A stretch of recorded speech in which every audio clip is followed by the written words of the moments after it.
But I figured it out on my own. It took me a couple of decades, but it's okay. I have arrived.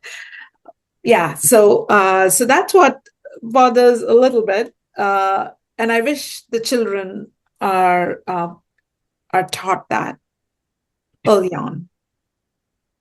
Definitely. You know, it would be so freeing for people to not have to feel arrested in their spirit or to be able to feel like you are an outlier or there's something wrong with you because you have this beyond a gut feeling because you have this understanding and because you're not a part of the quote unquote lesson plan as a child. I can remember sitting there and people talking about things, and I'm like, gosh, that doesn't make sense to me, but I'm the only person probably that doesn't make sense to. So I'm just going to be quiet, or people wanting to do things. And I'm like, I really don't want to do that. I remember there was this game that we used to play, and they would use the basketball and pretend like it was something else. And I just couldn't wrap my brain around pretending it was anything other than a basketball. I'm like, it's a basket. Like, I don't even want, but I didn't want to be the outcast. So I would go along with the game. But the whole time I'm kind of irritated, like, it's a basketball, So that masking at such an early age